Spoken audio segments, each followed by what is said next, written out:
Good morning, everyone. That was for me, too. I didn't have a good morning the first time around. I am the Reverend William Levwood, affectionately known as Rev Lev. My pronouns are he and him, and I am the minister here at Accotink Unitarian Universalist Church. We are so happy that you are joining us this morning. We always begin our services by centering ourselves, by taking a deep breath together. We open and welcome to the ancestral people of this land, acknowledging that our church, like all of Burke, rests on the unceded territory of the Manahoac tribe of the Great Sioux Nation. We seek healing and the realization of justice with the people of this land who live on in their descendants, the present-day members of the Monacan Indian Nation, the Patawomic Indian Tribe of Virginia, and the Piscataway Indian Nation. We honor the ancestors as we move toward healing so that all, together, shall one day know full justice. Of hope that lives within our grieving hearts, and we are here now in this present moment, lifting our voices and hearts. And we are here now, we have come together, we are tending the spark of hope.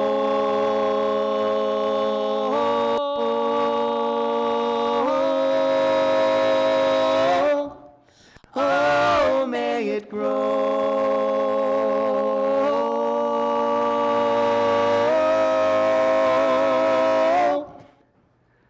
and we will care for each other.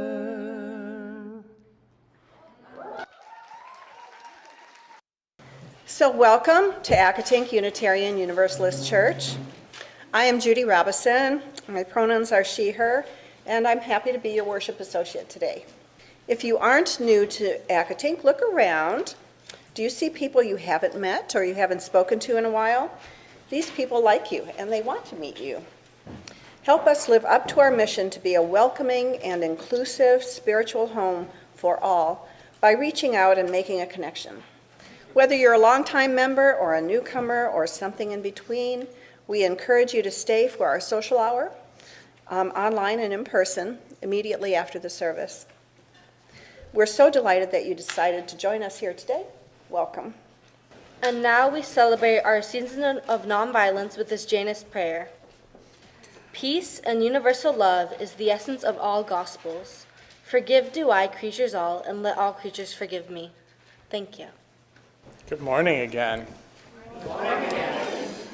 So, our theme this month is trust, and I want to start actually by changing this hanging on here. So, Marcia's going to help me with that. I know it's a little cold today, but it got warm this week. So, I think spring is here, or I hope so. So, we're gonna try to what's the word? Pack the ballot box? No. Help spring along. Actually, next Sunday, I will be talking about helping spring along, but I won't be talking about the physical spring of nature, but the societal spring, and how we get through the winter that we're in now, the societal winter, and how we prepare so that that spring has the kind of flowers that we want it to have. So that's what I'm going to talk about next week. And I have to say, I'm less focused on these monthly themes right now and more focused on just what the immediate needs of the moment are. But trust, I have to say, is not a bad thing to be thinking about in this time. So we will be exploring that this morning. We're also beginning our pledge drive today. I love pledge drives because it's a moment for us to really celebrate all of who we are to each other and what we do to help transform the world with love. So I love this time of year. Our pledge theme, I think, connects to trust. It is, you are not alone. Isn't that something we need to remember right now? I actually have had multiple organizations send me emails that end by reminding me, you are not alone. And then the second part is that we are sustaining hope together. Gather in sympathy now and then. Gather in hope, compassion, and strength. Gather to celebrate once again. You've got some Valentines on your seat. What is that all about, Michelle? How come they've got Valentines? Well, today I'm going to share with you a story that's inspired by the most beautiful heart. And I'm going to need some help telling it. In the story, there is a crowd of people. Could you all help by being the crowd? Yes. When I point to you, you're going to say one word. Wow.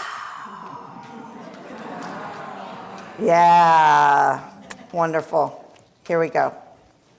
So one day, a young man was standing in the middle of the town square, saying that he had the most beautiful heart in the whole village. A large crowd gathered, and they all admired his heart, for it was perfect. They said, "Wow."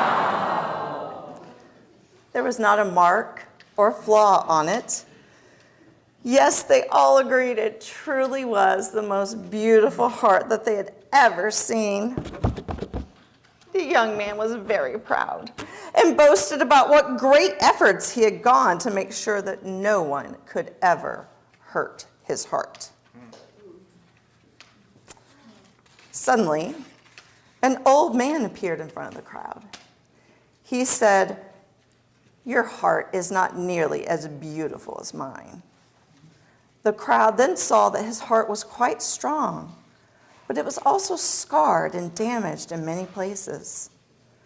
There were whole pieces missing, and even a few places that were repaired with pieces from another's heart.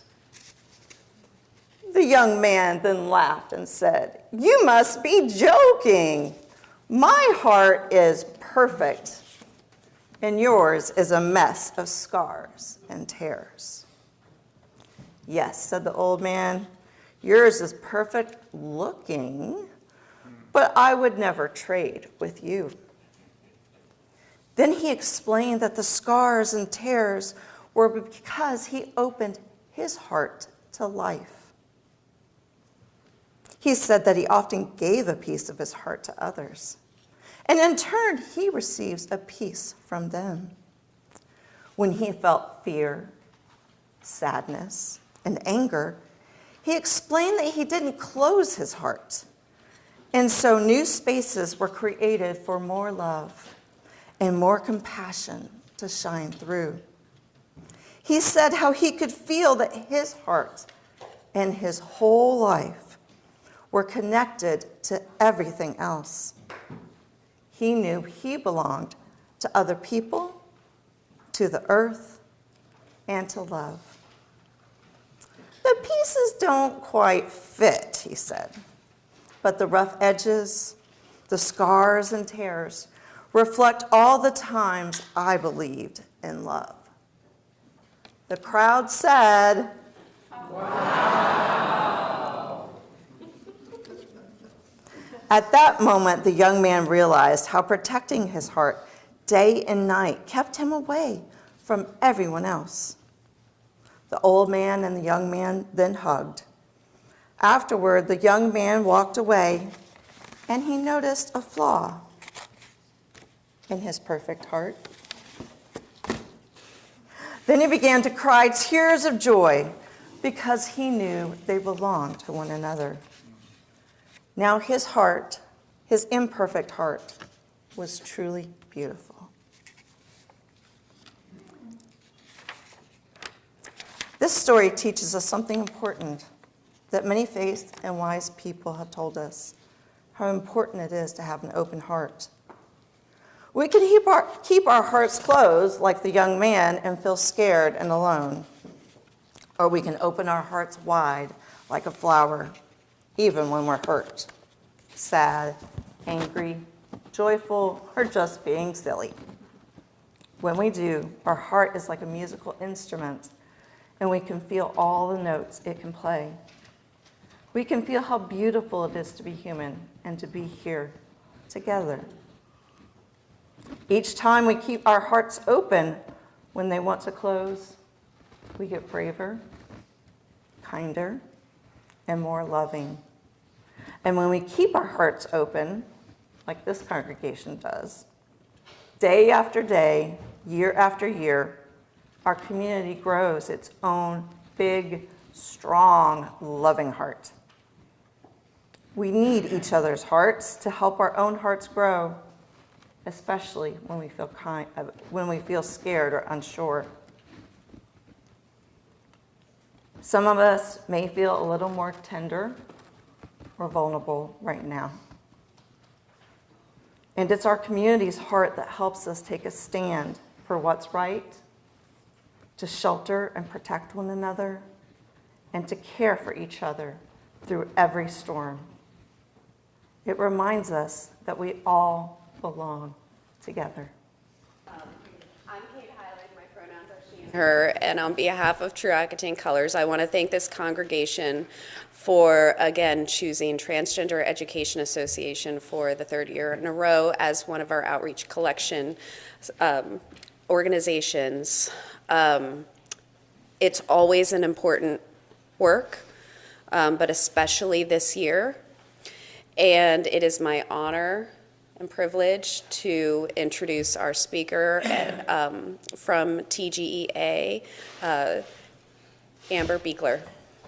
Oh, now I get to see everybody's wonderful faces. This is the best seat in the house, or best stand in the house. Good morning, everyone. Thank you for this opportunity to speak with you all today and for your continued support in your upcoming third annual Pie Off on March 23rd. My name is Amber Beekler. I am the clerk of the Transgender Education Association's board. I am one of the co-facilitators for our trans teen support group.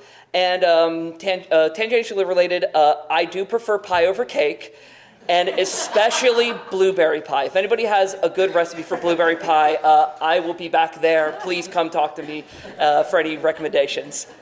So I want to talk about what our mission at TGEA is. And we have two main areas of activity. Educational outreach, which is what I'm doing at this moment, so this is what it looks like. And also, we do community building, or InReach. InReach is accomplished through our community building groups. On the second Friday of every month, we gather monthly with a large group and breakout groups for parents, teens, and trans-masculine and non-binary individuals assigned female at birth. These safe space gatherings often number 60 to 70 diverse individuals whose singular common connection exists somewhere within the gender communities. We also provide a significant other group, a place for those who are all too often overlooked and unsupported and in the transition process of their spouse or partner. What's new? What are we doing nowadays? We have recently restarted our group for trans and non-binary kids ages 6 through 12, providing a safe space for them to play with other children of their age and experiences, as well as with certified child care attendants, while providing a place where the parents can go off and discuss the challenges and joys of raising a trans or non-binary child, led by two experienced facilitators. We also are in the process, big secret, please, but we are working on forming a tabletop gaming day group for trans and non-binary teens, a place where they can gather and play games like Dungeons and Dragons, and games that stir and liberate the imagination to a world of possibilities. What is also new, unfortunately, is that the gender communities are under hard attack by this administration. This is light years beyond bathrooms. It is about people. The speed of the eradication of us, mention of us on government websites is astounding, and the ensuing rapid elimination of the ability to suitably change or renew federal identification has effectively document locked our communities. It is no hyperbole to say that the goals of this administration is the eradication of our community. Their aim seems to be to make us illegal and arrestable by making our legally changed documentation unlawful. However, they can't eradicate us. We have always existed, and we will always exist. However, these moves make the lives of folks in the gender communities orders of magnitude more difficult, and the work of TGA more essential, important, and vital than ever. We need your help, and we welcome any support you are happy to offer us. Thank you. Our reading today is titled First Lesson by Philip Booth. Lie back, daughter. Let your head be tipped back in the cup of my hand. Gently, and I will hold you. Spread your arms wide, lie out on the stream, and look high at the gulls. A dead man's float is face down. You will dive and swim soon enough where this tidewater ebbs to the sea. Daughter, believe me, when you tire on the long thrash to your island, lie up and survive. As you float now, where I held you and let go, remember when fear cramps your heart, remember what I told you. Lie gently and wide to light your stars. Lie back, and the sea will hold you.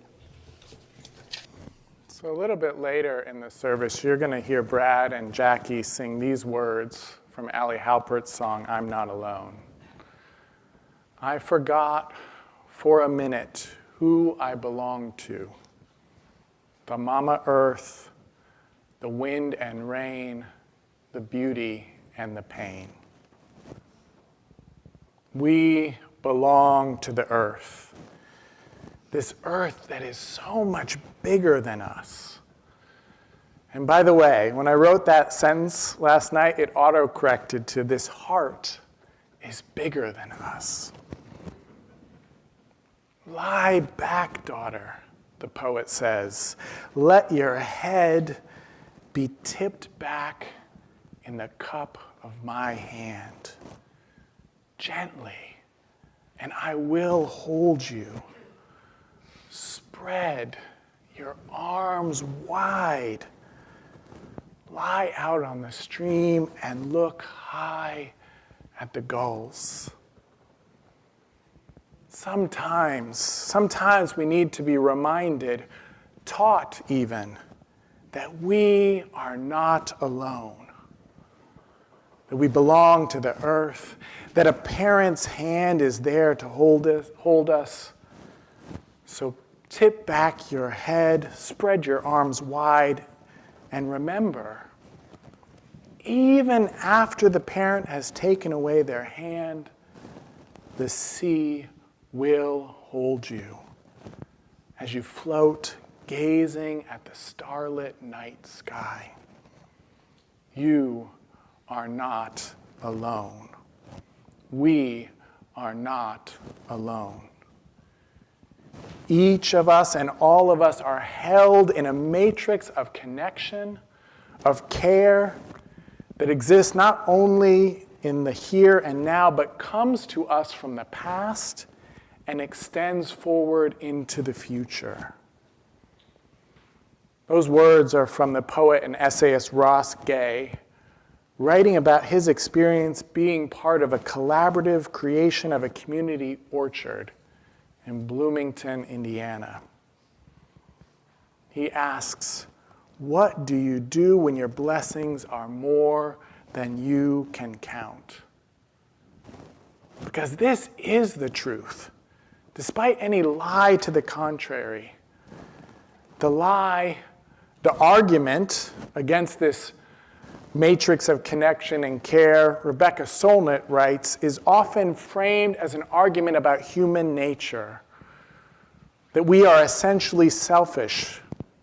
And because you will not care for me, I cannot care for you. I will not feed you because I must hoard against starvation, since I, too, cannot count on others. Better yet, I will take your wealth and add it to mine. if I believe my well-being is independent of yours or even pitted against yours, to justify my conduct as natural law. But this isn't true. The truth is, as Ross Gay reminds us, despite every single lie to the contrary, despite every single action born of that lie, we are in the midst of a rhizomatic care that extends in every direction, spatially, temporally, spiritually, you name it. It's certainly not the only thing we're in the midst of, he continues, but it's the truest thing by far. It's not just true of the more than human world. We belong to the earth, to the wind and the rain. We are held afloat by the sea, but also by the parent's cupped hand. We've been sold a bill of goods, or perhaps we could say a false narrative about the cards we've been dealt.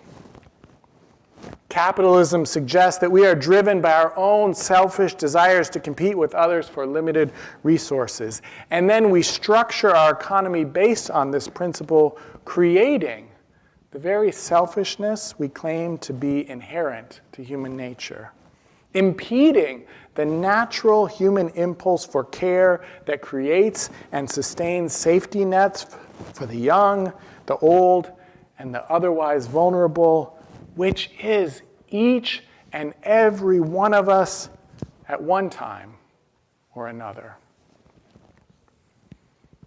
Rebecca Solnit reminds us most traditional societies have deeply entrenched commitments and connections between people, families, and groups.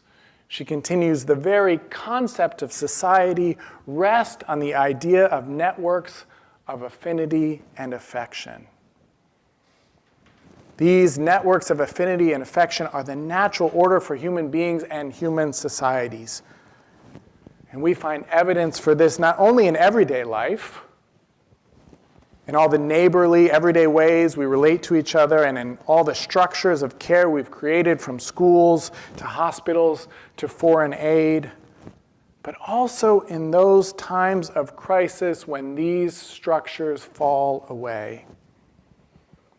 When the levees broke in New Orleans during Hurricane Katrina, humans, despite outlandishly misleading stories of widespread crime and looting, the vast majority of people responded with altruism and compassionate action.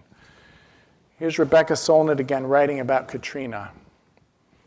Katrina, she writes, was like most disasters, full of altruism, of young men who took it upon themselves to supply water, food, diapers, and protection to the strangers stranded with them, to people who sheltered their neighbors, to the uncounted hundreds or thousands who set out in boats to find those who were stranded in the stagnant waters and bring them to safety, to the 200,000 or more who volunteered to house complete strangers, mostly in their own homes via the internet site hurricanehousing.org, to the uncounted tens of thousands of volunteers who came to the Gulf Coast to help rebuild and restore it.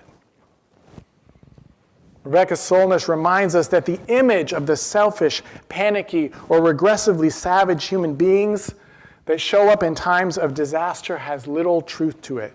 Decades of meticulous sociological research on behavior in disasters, from bombings of World War II to floods, tornadoes, earthquakes, and storms across the continent and around the world, have demonstrated this, that in the wake of an earthquake, a bombing, or a major storm, most people are altruistic, urgently engaged in caring for themselves and those around them, strangers and neighbors as well as friends and loved ones. We know this. We've experienced it. Even if you've never lived through a major natural disaster, I bet you've experienced this kind of thing in your life, this coming together of people in difficult moments. I remember one winter break many, many years ago when I was in college, when I flew from DC to the O'Hare Airport in Chicago. had a connecting flight to Grand Rapids, where my family lived, a little further north in Michigan at the time. It was the time of the winter holidays. It was already a busy time, and there was a mechanical issue with the plane that was supposed to take us to Grand Rapids. And because it was such a busy time, no other planes were available. So they chartered us a bus to drive the 6 hours from Chicago to Grand Rapids. I think we got to Grand Rapids at 2 or 3 in the morning. Now, this doesn't sound like fun, but it actually was. Because in the midst of the calamity, all of us strangers stranded together during the holiday season became fast friends. About 20 minutes into the bus ride, the driver stopped at a liquor store. Smart bus driver, right? Now, I'm sure the alcohol helped to loosen us up, but we were already bonded, already negotiating as we entered the store who would buy the pop and who would get the rum. I've rarely felt as great a sense of shared community where differences in culture, politics, or religion were set aside in favor of a connection rooted in our shared humanity, our shared experience of being stranded, bringing us together in community. I experienced this more recently when we had the big snowstorm earlier this winter. A neighbor who lives across the street from me but who has never spoken to me before introduced himself as we were both shoveling our driveways. I met another parent at the neighborhood sledding hill and bonded over our shared interest in yoga. And later that day, I learned that she was going to be driving her children to their dad's house. Now, I had watched throughout the day multiple cars get stuck on the hill, the steep road beside my house. So I texted her to call me when, I thought to myself, that happened to her on her way home from dropping off her kids. And sure enough, about a half hour later, I got the call and put on my coat and snow boots to go out and help. And I remember how grateful she was, especially since we had only just met, praising my generosity of character effusively. But having grown up in northern Michigan, I told her, this is just what people do when it snows. I'm not especially kind or special. This is what humans do when nature or human natural currents make life a little or a lot harder. We come together. We lend a helping hand. And it isn't a snowstorm or a hurricane or earthquake that we find ourselves in, but a disaster wrought by human hands, by human wealth and human power concentrated in so few hands. And in this disaster, too, we're called to come together, to lend a helping hand, to remind each other, you are not alone. We are called to sustain hope together. Rekha Solnit writes, she acknowledges this is a tough time to hope. And actually, this is an article from almost 10 years ago. It's always hard, y'all. It's hard over and over again. But we survive by coming together. We survive by coming together. Survival, she writes, is going to depend on how well we build the paradises of active love, sanctuary, refuge, and generosity. In her book, A Paradise Built in Hell, she writes about seeing a faded mural on a church in the lower 9th Ward of New Orleans that read, "Today Cain is still killing his brother." Today Cain is still killing his brother. And then she summarizes that biblical story of Cain and Abel, bringing us to the point in the story when God asks where his brother is. And Cain asks back, "Am I my brother's keeper?" Refusing to say what God already knows, that the spilled blood of Abel cries out from the ground. and also raising one of the perennial social questions. Are we beholden to each other? Must we take care of each other, or is it every man for himself? Rebecca Solnit writes, if I am not my brother's keeper, then we have been expelled from paradise, a paradise of unbroken solidarities. But in disasters, time and time again, Solnit reminds us, when all the ordinary divides and patterns are shattered, people show up. People show up to become their brother's keepers. Horrible in itself, disaster can be a door back into paradise, back into a realm in which we are who we hope to be and do the work we desire and are each other's sisters and brothers' keepers. Love and empathy, she writes, are acts of imagination. Imagination is an act of courage, of risk. Love is what is going to get us through. This is what we're called to do. This is what this congregation is for. We show up for each other, and we show up beyond these walls, showing up for any and all who are in need. And this is the pledge drive part of the sermon, right here, coming up. This is why we need your pledges. Those pledges are what make it possible for us to be the sanctuary for those who need their dignity affirmed in these times of immoral scapegoating. Your pledges are what make it possible for us to be the revolutionaries filled with fury, answering the bold call to take compassionate action for justice for all people. To affirm that we are our siblings' keepers.